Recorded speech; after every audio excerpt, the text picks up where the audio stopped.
Boleh mula dah?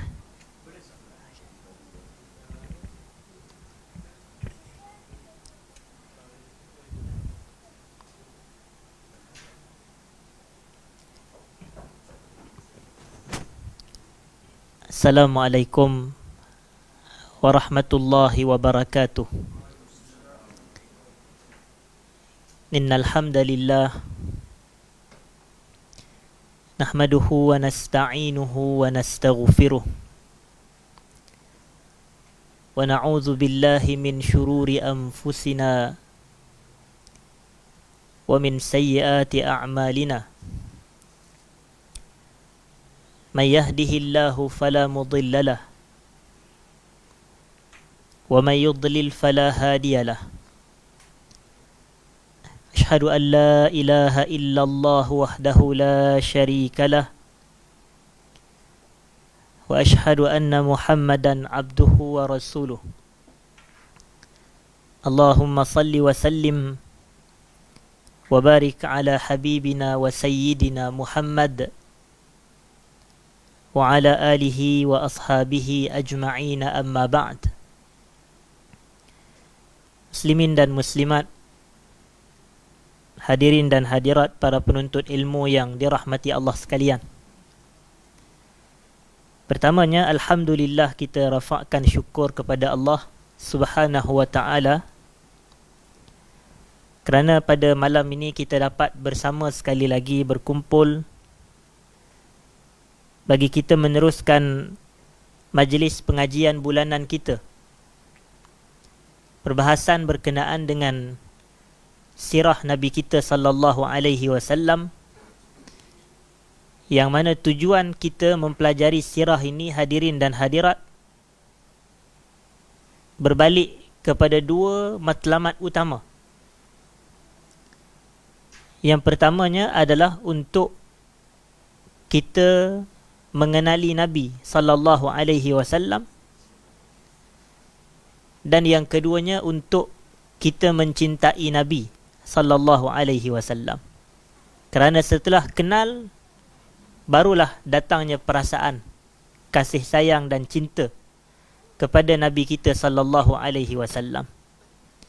Dan kita takkan dapat mencapai kasih sayang kepada Nabi sallallahu alaihi wasallam tanpa kita mengenali tentang kepribadian baginda terlebih dahulu. Jadi pada malam ini kita nak meneruskan perbahasan sirah kita. Selain daripada kenal dan selain daripada cinta, yang lebih besar daripada cinta adalah al-ittiba', mengikut Nabi sallallahu alaihi wasallam. Sebab itu para ulama kita kata hubbur rasul bittiba'i sunnatihi sallallahu alaihi wasallam. Cintakan Rasul ni adalah dengan kita mengikut sunnah Nabi sallallahu alaihi wasallam. Dan cara kita nak mencapai cinta dan cara kita untuk mengikut, mestilah kena mengenali Nabi terlebih dahulu. Dan proses pengenalan itulah yang disifatkan sebagai pengajian ilmu sirah seumpama ini. Dan silibus kita adalah Mukhtasar Zadil Ma'ad fi hadyi khairil ibadi sallallahu alaihi wasallam. Dan kitab kita ini hakikatnya adalah ringkasan daripada kitab Mukhtasar Zadil Ma'ad yang ditulis oleh Al-Imamul Hafiz Syamsuddin Ibnul Qayyim rahimahullah. Tetapi kitab Mukhtasar ni ditulis oleh ulama moden, iaitu Dr. Osman Al-Mazid hafizahullahu ta'ala, yang masih hidup sebenarnya. Dia ringkaskan kitab Zadul Ma'ad karya Al-Imam Ibnul Qayyim. Dan hadirin hadirat kita pada malam ini telah pun memasuki atau bakal memasuki perbahasan fasal yang ke-27. Perbahasan fasal yang ke-27. Faslun fi hadyihi sallallahu alaihi wasallam fi ta'am. Fasal pada menjelaskan berkenaan dengan petunjuk Nabi sallallahu alaihi wasallam pada bab makanan, pada bab makan. Dan kata Al-Imam Ibnul Qayyim, wa kadzalika kana hadiyuhu sallallahu alaihi wasallam wa siratuhu fit ta'am. Petunjuk Nabi dan sirah Nabi berkait dengan isu makanan ini, kata penulis kitab, la yaruddu mawjudan wa la yatakallafu mafqudan. Yang mana terjemahannya, hadirin dan hadirat, Nabi ini sallallahu alaihi wasallam disifatkan dalam bab makanan la yaruddu mawjudan. Nabi takkan menolak makanan yang telah terhidang depan mata. Nabi takkan tolak. Itu ciri dan sifat Nabi yang pertama. Yang kedua pula, la yatakallaf mafqudan. Kalau makanan yang Nabi nak tu tak ada, Nabi taklah bersungguh-sungguh nak cari juga benda yang dah tak ada. Seakan dalam bahasa mudah rangkuman daripada dua sifat ni, Nabi makan apa yang ada depan mata. Itulah hakikat Nabi sallallahu alaihi wasallam. Maknanya Nabi kalau benda tu wujud, Nabi takkan tolak. Makanan yang telah terhidang di hadapan Nabi sallallahu alaihi wasallam, biasa Nabi tidak akan tolak. Dan makanan yang tak ada, Nabi tidak takalluf. Maknanya Nabi tak membebankan diri Nabi untuk mencari-cari benda yang sudah tidak ada. Dan disebutkan juga di sini, fama qurriba ilaihi syai'un minat tayyibat illa akalah. Dan tidaklah dibawa dan didekatkan kepada Nabi sedikit makanan-makanan yang baik illa akalah, melainkan Nabi kita ni akan memakannya juga. Nabi akan memakannya juga. Ini adalah hadiyu, atau dalam bahasa lain huda, petunjuk Nabi SAW dalam bab makan. Makan ni walaupun dia urusan keduniaan, tapi Nabi tetap ada petunjuk Nabi dalam bab-bab keduniaan Nabi. Makan dan minum dan pakaian dan kenderaan dan tunggangan. Jadi kita akan dapat lihat yang Nabi kita ini perfect, bukan semata dalam bab-bab ibadat seperti salat, puasa, haji, tapi Nabi juga perfect dalam bab-bab urusan keduniaan. Dan kita ni, siapa sahaja kita, sudah pasti yang kita ini tidak perfect. Tapi kita boleh mencontohi dan meneladani petunjuk. Cuma kalau kita nak betul-betul 100% mengamal, boleh jadi berat. Contohnya begini. Banyak sahaja berlaku dalam kehidupan kita ini. Kita nak makan, tapi makanan yang dihidang kepada kita tu kita tak berapa suka. Contoh, kita tak berapa suka. Tapi makanan yang tak adalah yang kita nak cari. Dan ini adalah hakikatnya berbeza dengan sifat Nabi kita sallallahu alaihi wasallam. Nabi dia tak banyak komplain. Dia tak banyak pertikai. Dia redha, dia sabar. Dia makan apa yang ada. Berat. Nak praktik sangat berat.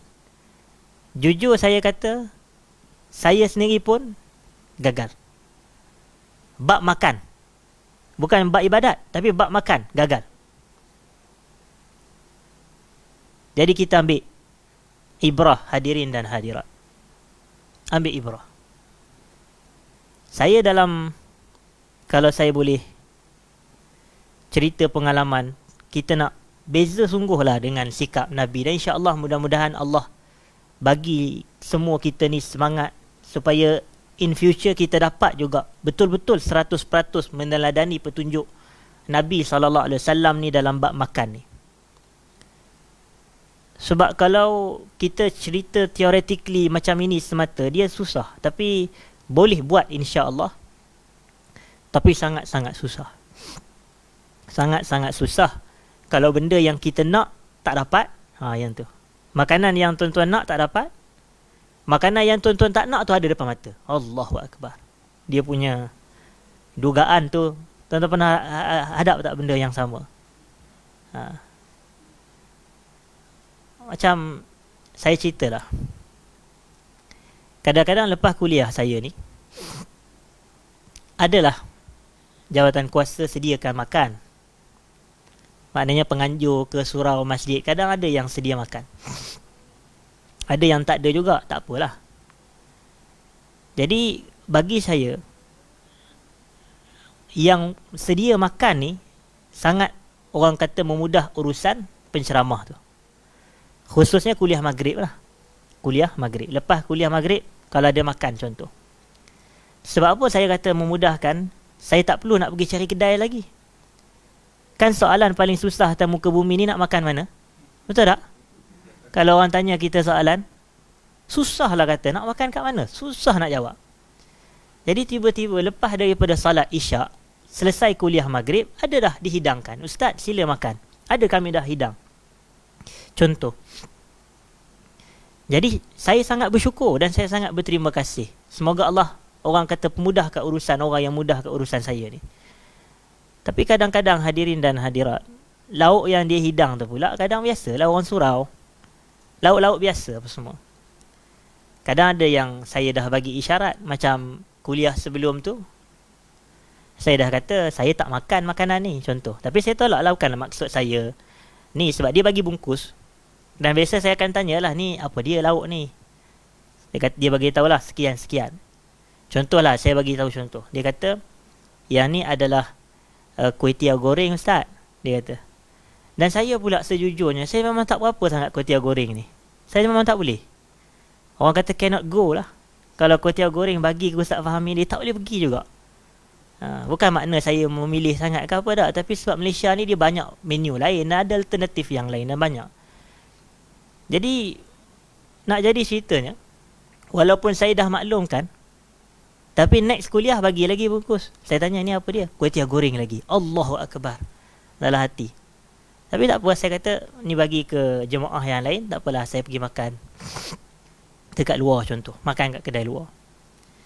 Kita pergi pula kedai makan luar, tapi saya tak tahu, kita dalam keadaan tengah lapar-lapar apa semua ni kan.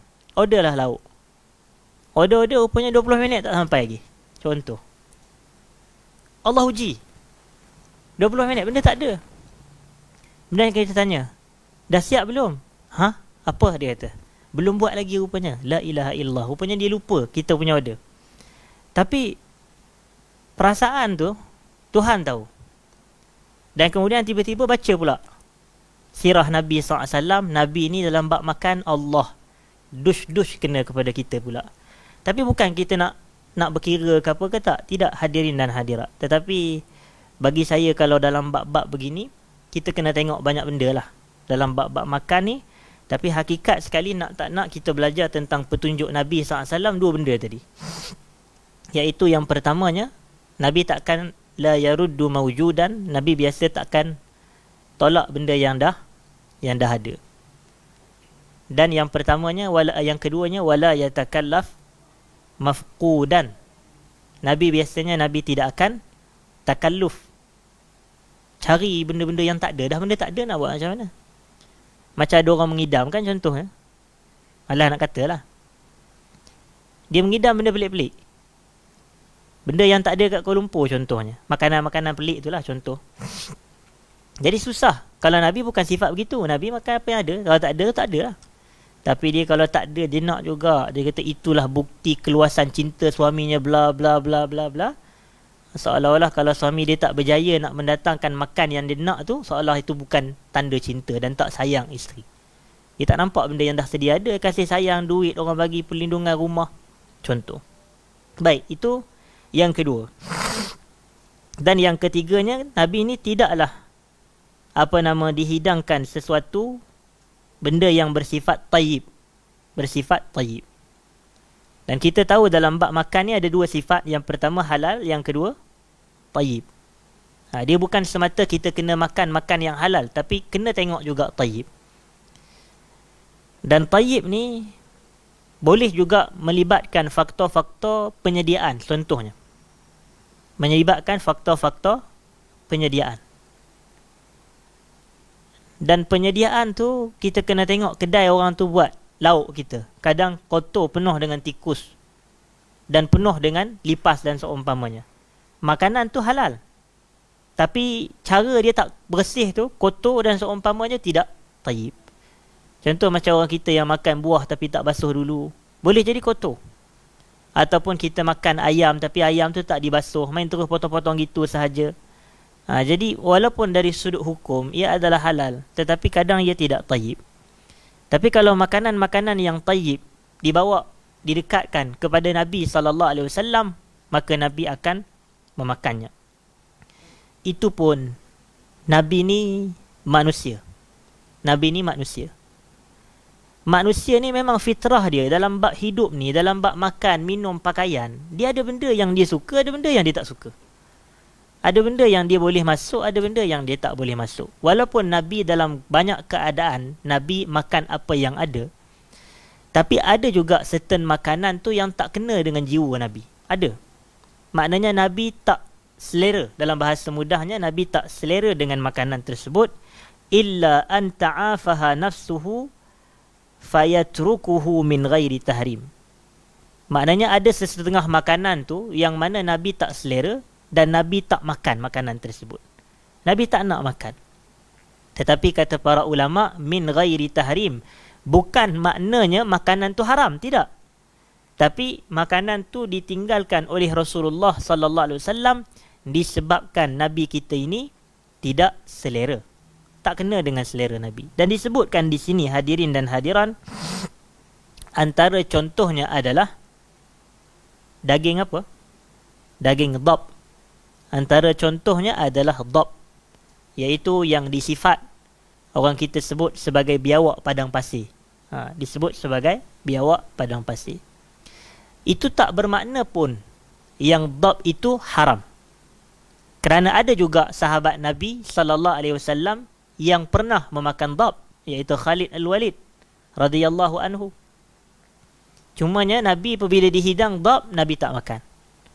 Dan bila Nabi tak makan, bukan makna Nabi ni macam tak penyabar ke, tak redha ke dan seumpama, tidak. Tapi dia ikut kepada keadaan. Nabi tak selera. Kalau tuan-tuan saya tak pasti pernah makan dhab ke tidak. Saya pun tak pernah. Tapi kawan-kawan pernah ceritalah masa pergi ke Mesir. Di sana dihidangkan dhab. Dan orang tu kata, kawan saya cerita lepas balik ke Malaysia, dia kata yang tu first and the last lah dia makan. Kita pun tak tahu sedap ke tak, tapi dia kata first and the last. Maknanya dia tak adalah dia nak memakan dah dhab selepas daripada itu. So ada setengah makan kita orang kata dah cuba sekali memang nak lagi. Banyak juga makanan begitu. Tapi yang ni tak ada. Tapi saya sendirilah tak pernah try. Tapi ada orang minat. Ada orang minat. Tapi kalau tuan-tuan nak yang betul-betul sedap tu, adalah orang kata lahmul hashi. Kalau nak pergi di Mekah ke, kita buat umrah ke haji ke, insya-Allah, cari di Mekah tu ada satu restoran tu, Mat'am Al-Hashi. Saya bukan nak promote pula, saya tak dapat apa pun saham pun, tapi kedai dia sedap. Restoran Al-Hashi. Al-Hashi ni adalah anak unta. Adalah anak unta. Tuan-tuan pergi sekali makan ni, takkan nak pergi, kita maaf sebut lah, takkan saya nak pergi sana makan felda disaji je. Tapi yalah, bagus lah, boleh juga pergi. Tapi kalau kita pergi lama tu, cuba juga cari makanan-makanan Arab ni, makan unta tuan-tuan. Allah sedapnya, Tuhan je tahu. Saya cakap sedap ni sebab apa? Sebab saya tak makan lagi. Jadi oleh kerana itu, dia subhanallah sedap. Dia punya hidangan tu tak berapa besar sangat, pinggan kecil je. Tapi dia punya daging tu pun tak banyak sangat. Harga dia 100 lebih rial, hadirin dan hadirat. 100 lebih rial. Waktu tu saya pergi tu rasa dalam 2012, masa tu saya student lagi. 9 tahun lepas. 9 tahun lepas. Dan Masya Allah, itu pertama kali kita dapat makan. Tapi bukan nak katalah, kalau cari kat Malaysia tak jumpa. Mana nak jumpa? Jenuh nak sembelih unta satu. Tapi ada benda yang rare juga, tapi susah nak jumpa kat kedai, iaitu kepala kambing. Kepala kambing. Saya ni pun, hadirin dan hadirat, kepala kambing tu memang kaki lah, favorite.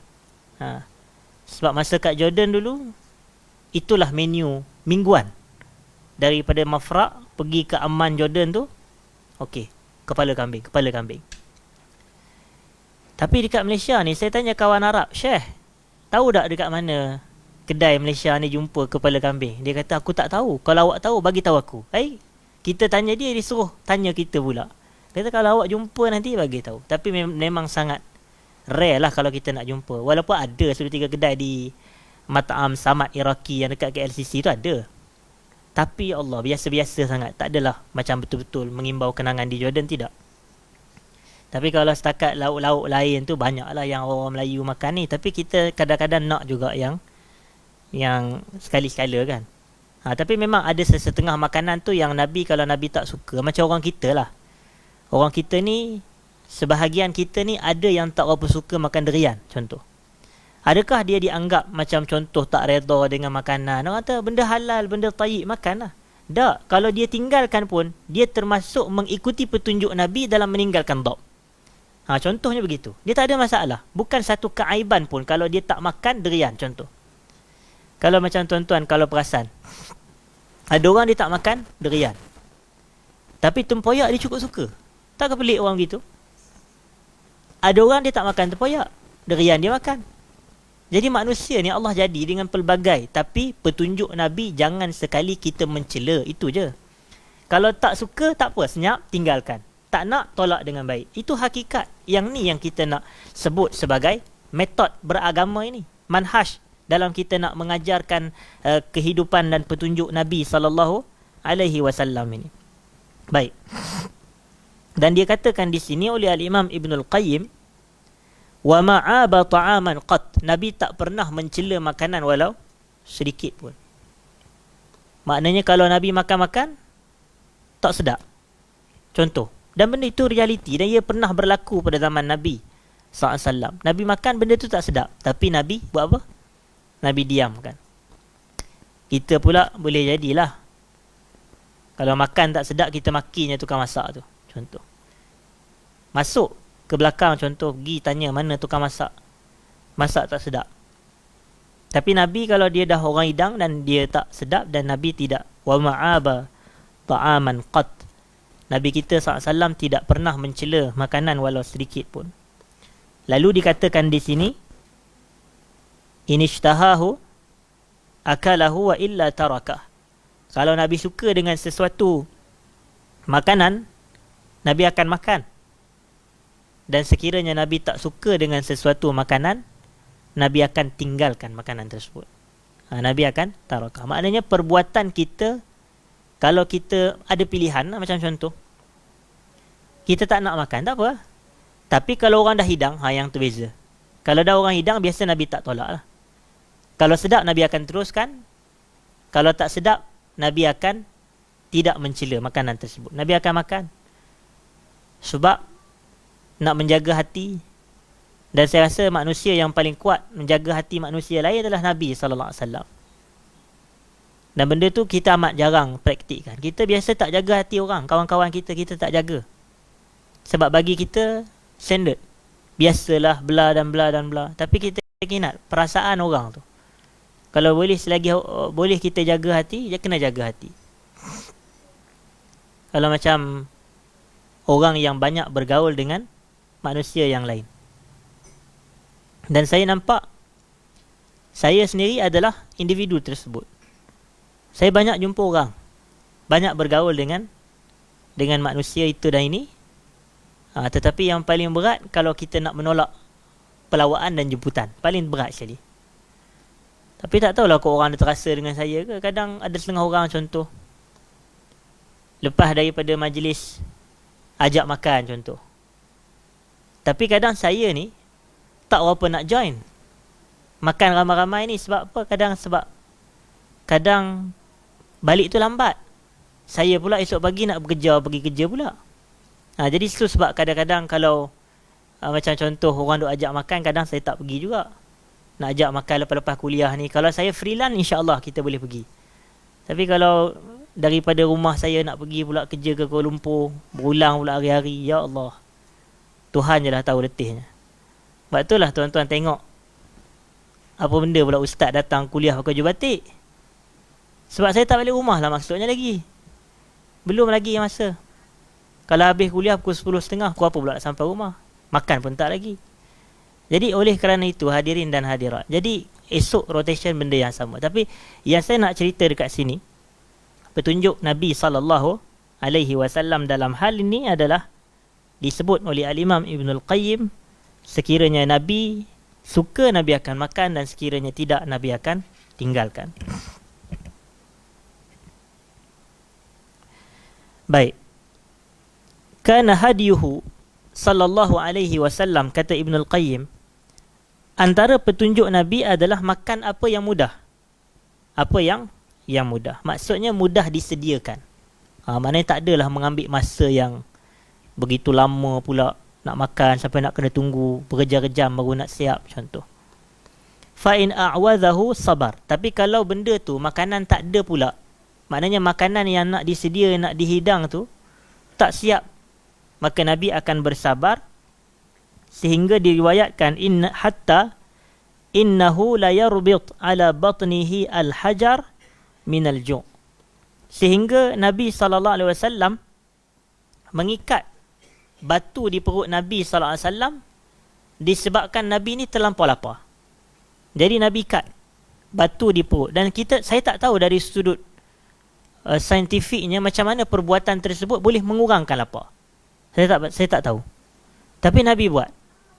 Dia sama ada isyarat dia seolah nak menunjukkan walaupun Nabi tu lapar, tapi mungkinlah letak batu tu seolah isyarat nak tunjuk yang perut Nabi ni tak terlalu kurus, seolah tak makan langsung, tapi orang lain tengok yang Nabi dalam kekenyangan dan keselesaan. Itu wallahu alam, salah satu pandangan, supaya perut Nabi tu nampak ada isi. Itu maknanya. Dan bila nampak ada isi tu, orang taklah menganggap dan mengingat yang Nabi ni kebulur dan seumpamanya. Tetapi hakikatnya Nabi buat walaupun Nabi dalam keadaan lapar. Walaupun Nabi SAW dalam keadaan lapar. Baik.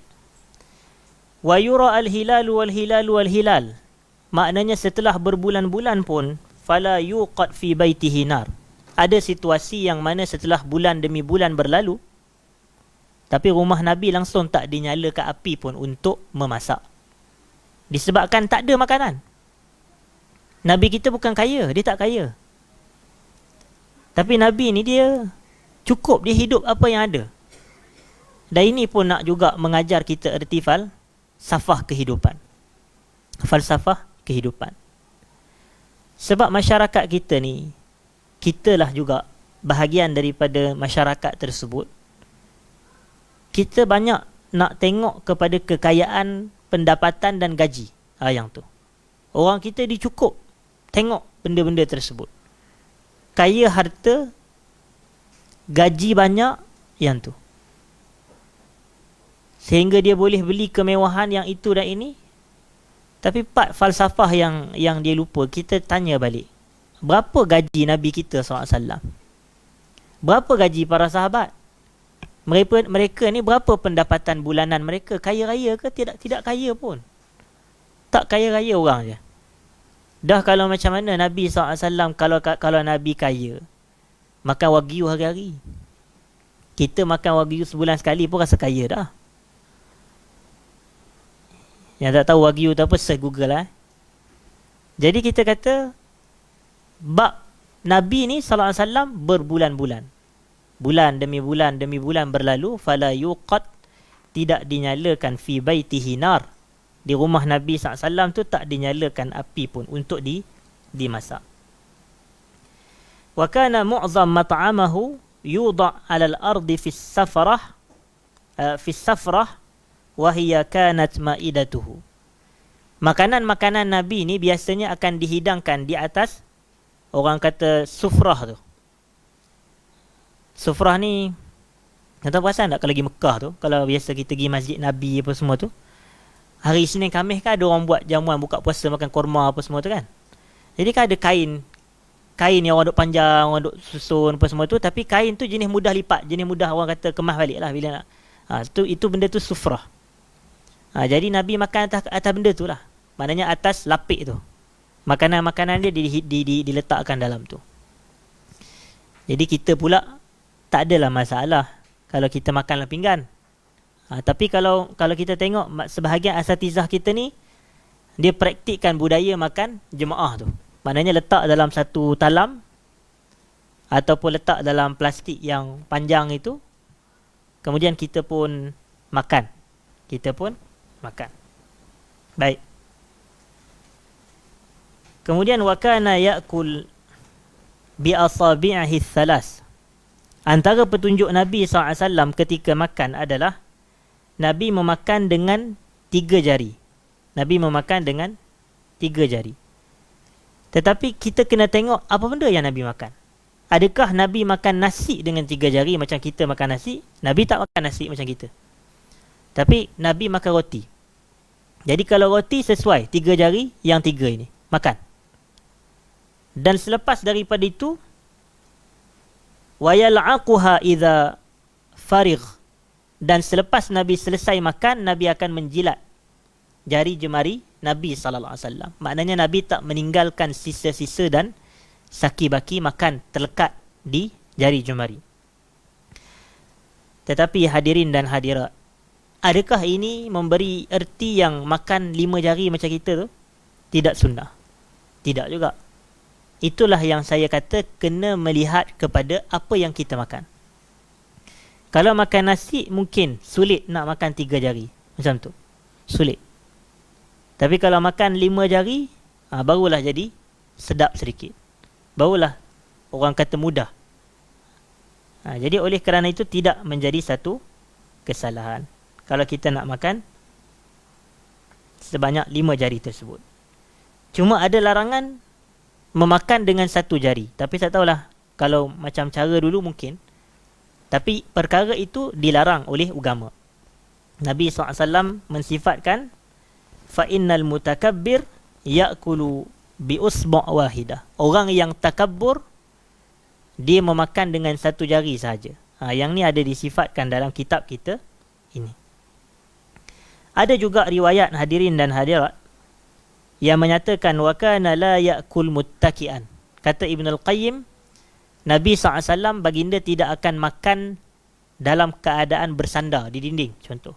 Nabi tak makan dengan keadaan bersandar. Nabi akan makan dalam keadaan apa? Duduk. Nabi akan makan dalam keadaan duduk. Kemudian kata penulis kitab, hadirin dan hadirat yang dirahmati Allah sekalian, wa kana yusammillaha ta'ala ala awwali ta'amih. Nabi ni apabila baginda nak mula makan, Nabi akan menyebut nama Allah. Nabi akan sebut nama Allah. Dan cara Nabi sebut nama Allah adalah dengan menggunakan lafaz apa? Bismillah.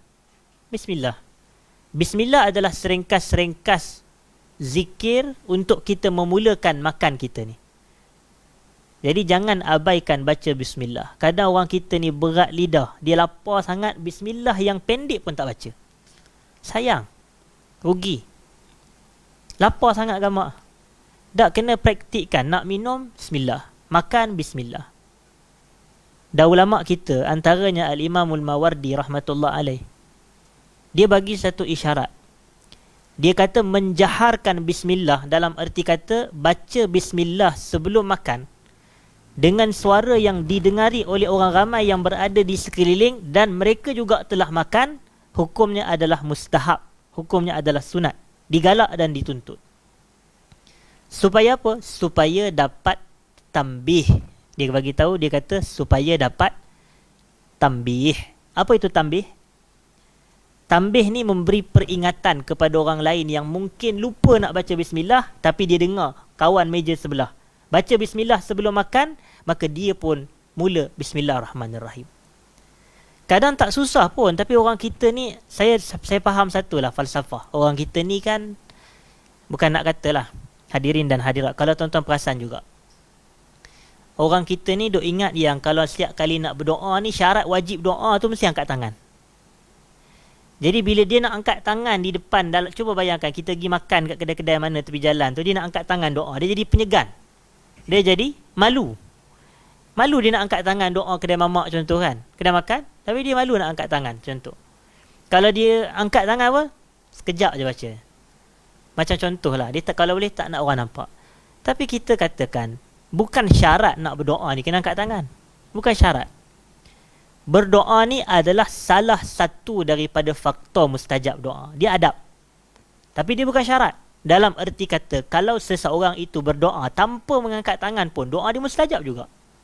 Doa dia mustajab juga. Jadi kadang-kadang kita ni kalau nak makan, contoh kat kedai, memadai Bismillahirrahmanirrahim. Tak semestinya syarat. Tapi kalau tuan-tuan perasan ada majlis-majlis ke sebelum makan, Ustaz sila doa dulu. Pula dah. Ustaz sila doa dah. Dah Ustaz pun nak kena angkat tangan. Padahal kita Bismillahirrahmanirrahim, makan lah. Itu je. Tapi kalau orang minta saya buat, Ustaz doa dulu, saya raikan. Kita buatlah. Bismillahirrahmanirrahim. Contoh, Allahumma barik lana fima razaqtana wa qina azaban nar. Satu lagi, Allahumma barik lana fihi wa at'imna khairan minhu. Contoh. Boleh baca doa-doa untuk kita mulakan makan kita ini. Tapi saya suka sungguh dengan kata-kata Al-Mawardi tadi. Saya minta maaf. Bukan Al-Mawardi, Al-Mardawi. Kalau saya tak silap, Al-Mardawi. Tetapi dia sebut bahawasanya kita ni kalau tengah-tengah ramai orang duk makan, disunatkan bagi orang tu untuk membaca Bismillah dengan suara yang kuat sebelum makan, supaya dia dapat memberi tambih kepada orang lain juga untuk membaca Bismillah. Jangan lupa. Jangan abaikan Bismillah sebelum makan. Bahkan Nabi SAW memberi isyarat kepada seorang budak. Nabi kata, Ya ghulam, sammillah. Wa kul biyaminik, wa kul mimma yalik. Kata Nabi SAW. Wahai budak, bacalah Bismillah. Sebut nama Allah sebelum makan.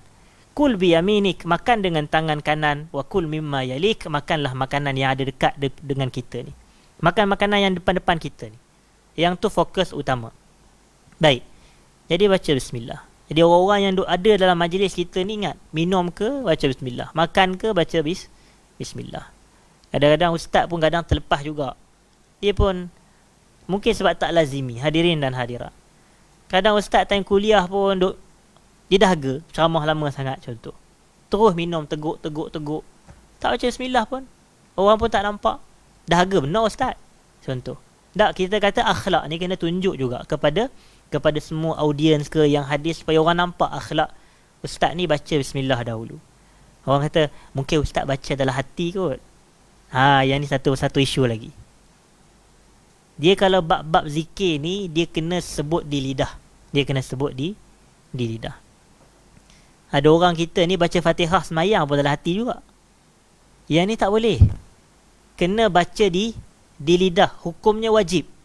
Walaupun bacaan tu bukan rukun qauli, wajib dibaca di lidah.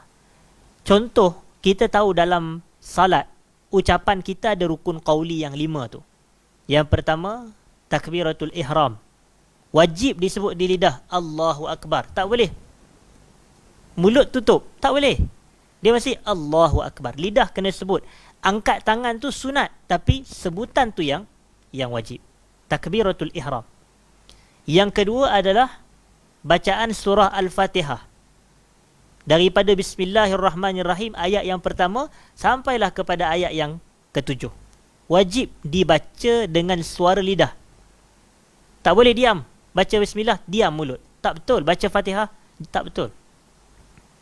Dan yang ketiganya adalah tasyahud akhir.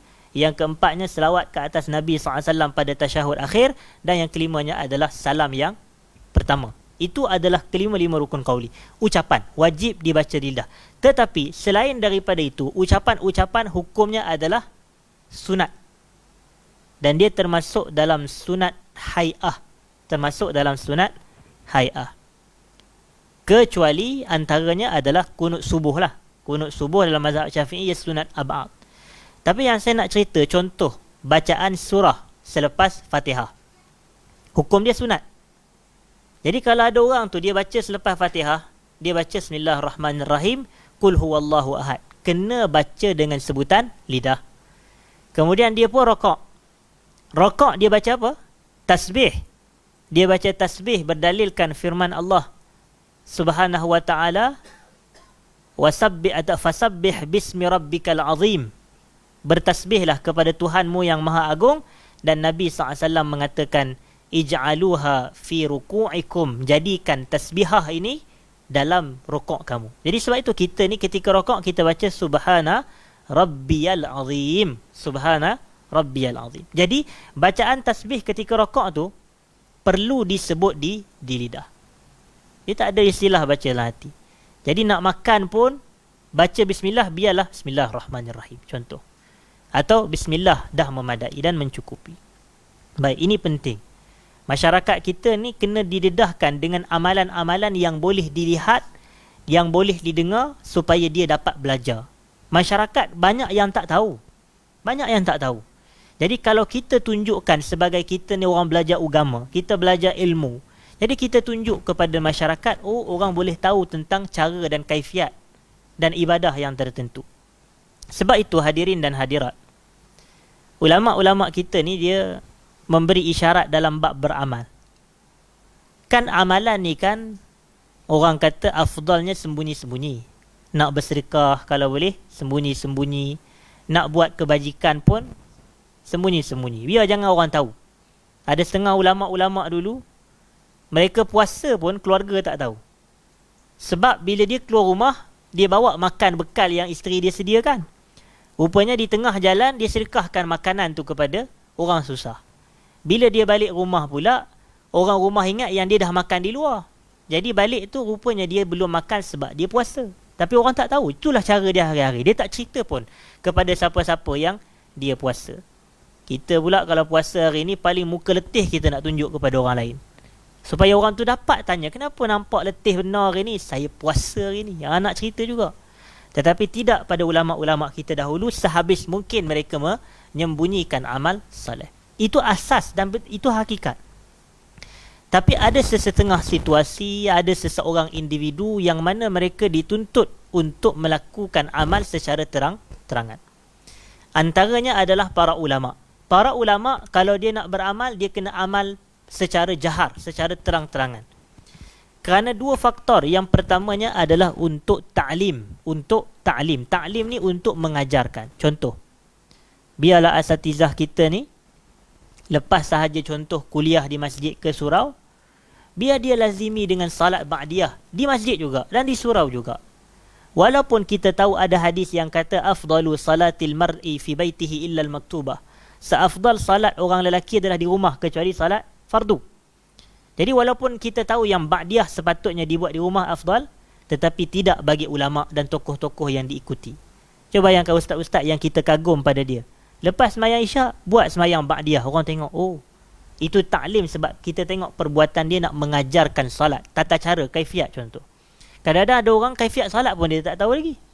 Tata cara salat pun dia tak tahu dengan tata cara yang betul. Macam mana nak angkat takbir, macam mana yang sebetulnya untuk rokok, i'tidal, sujud dan seumpamanya. Itu yang pertama. Dan yang keduanya hadirin dan hadirat adalah untuk targhib. Targhib ni apa dia? Galakan. Maknanya kalau kita tengok, oh, ustaz yang duk ceramah tadi pun, dia pun buat juga. Jadi aku pun nak buat juga. Sebab satu galakan bagi dia. Dan manusia ni amat mudah mengikut-ikut perbuatan orang lain. Manusia ni, antara sifat dia adalah dia suka mengikut. Dia suka mengikut. Kalau macam contoh dalam sembahyang berjemaah. Sembahyang berjemaah asalnya orang diam je. Semua orang diam. Tapi percayalah, bila ada seorang yang memulakan batuk, ramai yang akan batuk lepas tu. Percaya atau tak? Saya cakap berdasar pengalaman hadirin dan hadirat. Seorang je mula, tapi ada yang belakang, dia pun mula juga batuk. Sebab orang kita suka mengikut. Dia memang suka akan mengikut. Jadi sebab itu kita tengok, kalau kita nak buat sesuatu, biar buat supaya orang nampak, supaya diikut. Itu. Macam contoh, kita masuk masjid, sedekah. Orang tu tengok kita sedekah. Boleh jadi dia pun kata, oh aku pun nak sedekah juga. Yang tu adalah satu encouragement. Satu galakan. Targhib. Jadi orang kita ni kena beramal biar orang lain boleh tengok, supaya dengan tujuan untuk memberi galakan kepadanya. Dan satu lagi tujuan kita melakukan amal secara terang-terangan adalah membaca, contohnya membaca bismillah sebelum makan secara kuat, supaya dapat tambih, memberi peringatan kepada orang lain untuk melakukan perkara yang sama selepas daripada sebelum makan. Hadirin dan hadirat. Wa yahmaduhu fi akhirih, dan Nabi sallallahu alaihi wasallam akan memuji Allah pula selepas Nabi selesai makan. Jadi sebab itu kita baca selepas makan Alhamdulillah, dan sebelum makan kita membaca Bismillah. Jadi praktikkan. Kemudian wa kana aktsaru syurbihi qa'idan. Nabi SAW dalam petunjuk makan dan minum, Nabi banyak minum dalam keadaan duduk. Nabi banyak minum dalam keadaan duduk. Bila disebut akthar, maknanya ada tak isyarat yang Nabi pernah minum berdiri? Hakikatnya ada. Cuma dimaklum dan diberitahu, kebanyakan minum Nabi adalah secara duduk. Jadi orang kita pun sama jugalah. Nak minum, sebab Nabi ni banyak minum duduk. Jadi agak tak molek jugalah kadang-kadang ustaz kita ni asyik nak promotnya minum diri. Sebab Nabi pernah buat sekali dua. Benda yang Nabi buat sekali dua ni tak dianggap sunnah. Benda yang sunnah adalah benda yang Nabi lazimi. Itu sunnah. Macam contohnya, dalam isu kencing berdiri bagi orang lelaki. Apa sunnah Nabi dalam kencing? Berdiri ke duduk? Sunnah Nabi duduk. Sunnah Nabi SAW adalah kencing secara duduk. Tapi Nabi pernah kencing berdiri sekali dalam hadis riwayat Al-Bukhari. Tapi orang kita ni seolah-olah kencing berdiri tu sunnah Nabi. Sebab tu dia hari-hari kencing berdiri. Tapi dia seolah abaikan kencing duduk ni, sedangkan itu sunnah. Benda yang Nabi buat sekali sekala tu, ataupun sehari, ataupun sekali dua kali tu, benda tu bukan sunnah. Benda tu adalah bayanul jawaz, menjelaskan keharusan. Jadi kencing berdiri hukum dia harus, minum berdiri hukumnya harus. Tetapi sunnah Nabi adalah minum duduk. Sunnah Nabi SAW adalah kencing secara duduk. Sebab itu ibunda kita Sayyidah Aisyah, dia kata makana Rasulullah sallallahu alaihi wasallam yabulu qa'iman qat. Nabi SAW tak pernah kencing berdiri walau sekali pun. Itu kata Aisyah. Jadi walaupun ada hadis Bukhari yang tunjuk, sebab waktu tu ialah Nabi ni kalau Nabi bermusafir, Nabi tak bawa lah orang ni, kawan-kawan Nabi ni. Nabi tak bawa lah isteri. Tetapi adalah riwayat yang menunjuk Nabi kencing berdiri, dan kata Ibn Hajar Al-Asqalani, itu adalah bayanu al-jawaz, menjelaskan keharusan. Menjelaskan keharusan. Tetapi dikata di sini wa kana aktsaru syurbihi sallallahu alaihi wasallam qa'idan. Nabi ni banyak minum dalam keadaan duduk. Jadi kita kena lazimi. Nampak kalau nak minum tu biar duduk. Tapi kalau dah tak tahan sangat, boleh minum berdiri. Tapi kalau kita ni orang-orang yang dikenali lah contoh, biarlah kalau boleh tak ada mata-mata yang memerhati. Biarlah kalau boleh tak ada mata-mata yang memerhati. Khususnya kalau kita ni ustaz, kalau kita ni talibu ilmi syar'i, penuntut ilmu agama ni, biarlah kita ni, ilmu ni maknanya athar, kesan. Jadi orang yang bersifat dengan sifat ulama atau bersifat dengan sifat penuntut ilmu, dia kena menzahirkan kesan ilmu. Biar orang boleh nampak ada beza antara orang yang berilmu dan orang yang tidak berilmu. Macam Allah kata, hal yastawil ladzina ya'lamuna wal ladzina la ya'lamun. Adakah sama orang yang ada ilmu dengan orang yang tak ada ilmu? Tak sama. Tapi kadang orang tengok ustaz ni sama je dengan orang yang tak belajar. Contoh, pelajar kuliah syariah ni tengok sama je dengan orang yang tak bukan kuliah syariah pun. Kadang orang kuliah engineering tu yang rajin datang masjid. Orang kuliah syariah pergi mana waktu maghrib? Lepak, contoh. Main bola, main futsal. Jadi, beza mana ciri orang yang berilmu dan orang yang tak berilmu? Tak ada beza pun. Jadi kita ni kalau boleh kena jaga. Lagi-lagi kalau besar kedudukan agama seseorang tu, lagilah dia kena jaga dia punya diri dia. Walaupun benda-benda yang tak haram pun dia kena elakkan juga. Benda-benda yang tak haram pun dia kena elakkan juga. Yang inilah yang ulama-ulama kita panggil sebagai fiqhul wara'. Fiqhu al-wara'. Fiqh wara' ni. Contohnya, kalau saya boleh ceritakan sedikit. Ada seorang ulama namanya Abu Ishaq Ash-Shirazi. Abu Ishaq Ash-Shirazi. Siapa dia Abu Ishaq Ash-Shirazi ni? Ulama mazhab Al-Imam Syafi'i. Dia adalah penulis kitab Al-Muhadzab. Al-Muhadzab fil fiqh syafi'i itu. Dan kitab Al-Muhadzab ni telah disyarahkan oleh Al-Imam Nawawi rahmatullah alaih. Namanya apa? Namanya Al-Majmu' Syarah Al-Muhadzab. Kita biasa dengar nama Al-Majmu' Syarah Al-Muhadzab. Al-Muhadzab tu penulisnya Abu Ishaq Asy-Syirazi. Satu hari Abu Ishaq ni dia pergi ke pasar. Dan dia pergi ke pasar, dan setelah selesai urusan dia membeli di pasar, dia pun pulang ke rumah. Dan sesampainya beliau di rumah rahmatullah alaih, beliau perasan yang duit dia tu tercicir. Duit tercicir. Jadi dia pun pergi cari balik. Dia pergi semula ke pasar untuk dia tengok tempat yang telah dia lalui sebelum ini, untuk dia tengok duit tu ada ke tidak. Dan Masya Allah hadirin dan hadirat, ada duit tersebut dengan jumlah yang sama, yang kadar yang dia tercicir itu. Jadi dia nak ambil. Tapi bila dia nak ambil, dia tak jadi ambil. Sebab zahir dalam pemikiran dia, dia kata boleh jadi duit ni milik orang lain. Apa yang menyebabkan aku yakin tu milik aku? Dia kata begitu. Dia kata boleh jadi duit ni milik orang lain. Maka dia meninggalkan duit tersebut, istilahnya tawarru'an. Kerana sifat apa? Wara'. Tapi boleh jadi dari sudut hukum fiqh, tak salah pun dia ambil. Harus. Sebab siapa lagi yang lalu kawasan tersebut dan meninggalkan jumlah yang sama dengan jumlah yang dia tercicir. Tapi dia tak ambil sebab wara'. Jadi sebab itu ada sebahagian asatizah kita, mereka cukup jaga dalam bab ni. Kita tak nampak mereka minum berdiri sebab mereka nak elak fitnah contoh. Kita tak nampak pun mereka melakukan perbuatan-perbuatan yang sekian. Contohnya gelak berlebih-lebihan sangat. Kita tak nampak. Sebab mereka ni wara'. Dan saya kalau saya boleh ceritakan sedikit hadirin dan hadirat. Saya rasa tuan-tuan maklum, dahulu saya pernah berkhidmat di pejabat mufti wilayah. Dahululah. Saya pernah berkhidmat di pejabat mufti wilayah Persekutuan. Dan mufti pada waktu itu adalah mufti yang ke-7. Sekarang ni mufti yang ke-8. Iaitu Sahibus Samahah Dr. Zulkifli Al-Bakri, hafizahullah. Dan beliau, saya jelas, ulama' yang wara'. Yang wara'. Dia pernah ceritakan kepada kami semasa meeting, masa perjumpaan pagi.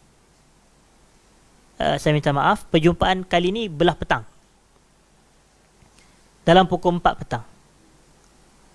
Waktu tu, bila saya sampai sahaja kami meeting, dan kemudian ada orang hidang air. Macam ni lah, ada orang hidang air. Dalam gelas, ada cawan gini.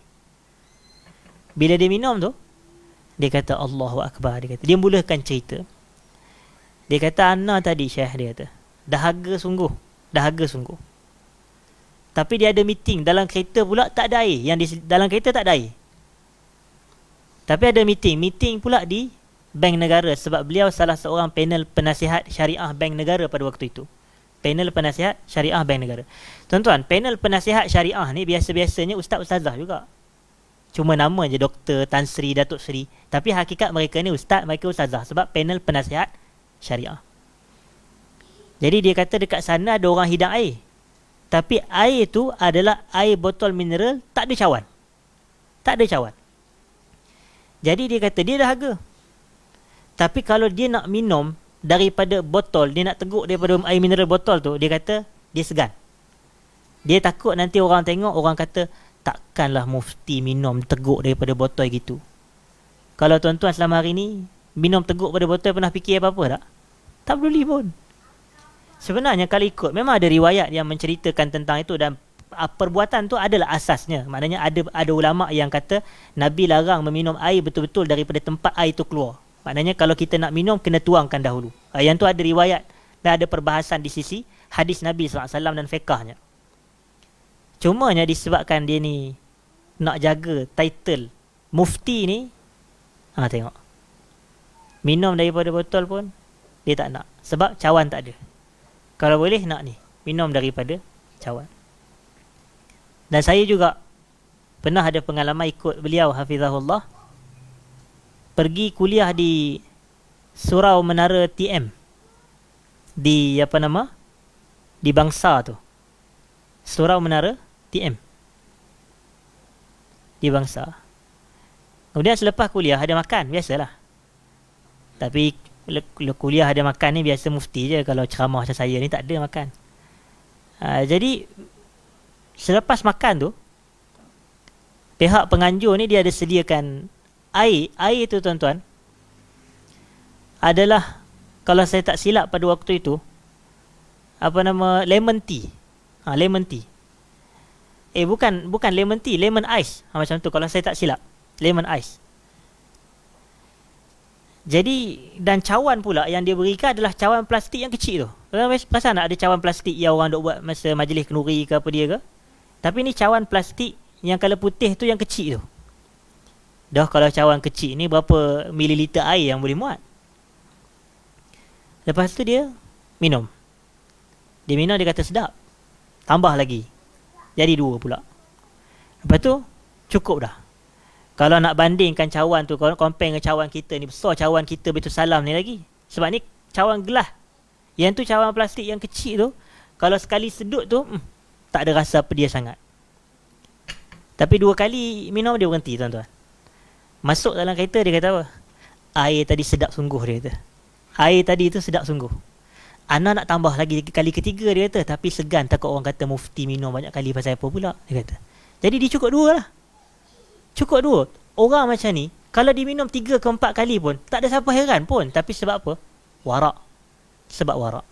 Jadi sebab tu kita kata hadirin, kalau kita nak minum air setaguk depan tu pun kita tak peduli ke orang. Tapi kena orang agama ni dia kena jaga. Sebab kita ni kena menang dengan akhlak. Kena menang dengan akhlak. Kita kena ingat, walaupun kita dakwa kita Ahlus Sunnah wal Jamaah apa semua, tapi kena ingat, kadang orang tak nampak sangat ilmu kita. Yang orang duk perhati akhlak kita. Akhlak adalah samaratul ilm. Akhlak adalah kesan ilmu ni. Kadang orang tu mungkin ilmu dia tak hafal Quran, tak hafal dalil, mungkinlah orang tu pun tak tahu apa dia sangat, tapi akhlak dia kita tengok subhanallah. Dan sekarang ni tempat yang paling jelas menzahirkan akhlak kita adalah media sosial kita. Tulisan kita adalah lidah kedua kita. Orang mungkin tak jumpa kita secara berdepan. Orang tak jumpa kita sebab zaman sekarang ni mungkin sulit kita nak berjumpa bersemuka. Tapi kadang di media sosial, orang di Johor pun boleh jumpa kita. Di media sosial, orang di Pulau Pinang pun boleh nampak kita dan tahu kita. Sebab apa? Sebab media sosial ni dia connect. Dia menghubungkan kita dengan dunia luar. Dunia-dunia yang lain. Tapi orang tengok kepada penulisan kita. Kadang-kadang orang tengok penulisan kita tu pula. Tuan-tuan cuba tengok. Status yang tuan-tuan tulis tu, open to public ke kepada friend sahaja? Kalau kepada friend sahaja dan tuan-tuan dah tapih, friend ni semua kenal sebiji perangai aku, tak apalah nak melawak, mengarut-mengarut pun. Tapi kalau tulis status kita ini, orang kata kita buat open to public, tulis pula tentang agama, tentang perbezaan akidah tu lah, akidah ni lah, sekian lah, belah manhaj tu lah, manhaj ni. Tapi bahasa yang kita gunakan dengan member-member tu duk kutuk orang tu, kutuk orang ni, kutuk. Ada mata-mata yang duk perhatikan. Bukan mata-mata dajjal lah.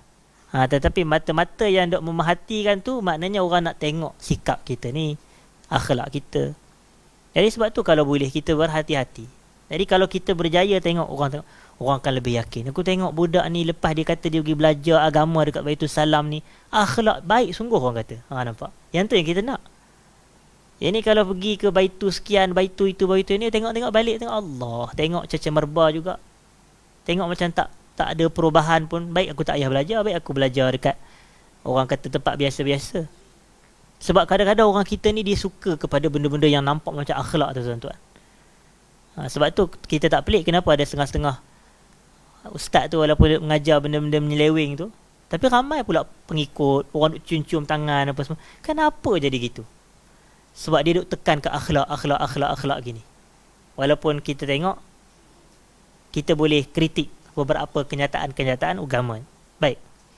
Dan sebagai penutup, hadirin dan hadirat, disebutkan di sini Bal zajara 'anis syurbi qa'iman. Nabi telah memberi larangan terhadap perbuatan minum berdiri. Ada riwayat yang menunjukkan Nabi melarang minum berdiri.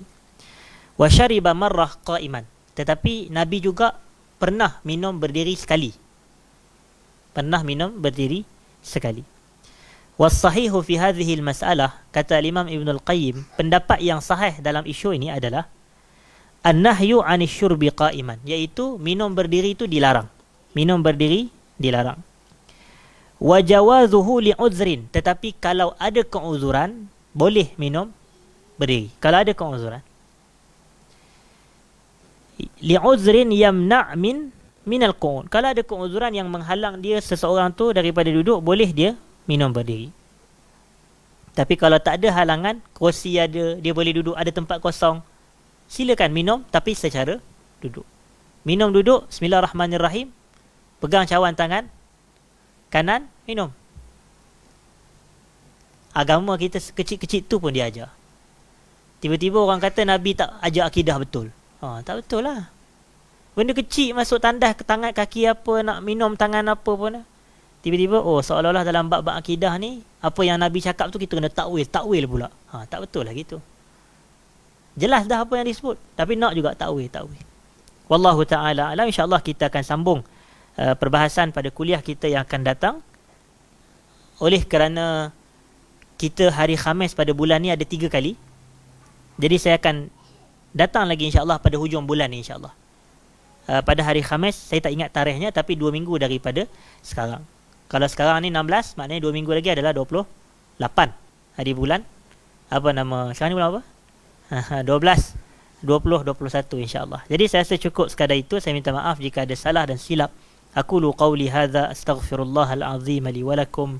Assalamualaikum warahmatullahi wabarakatuh.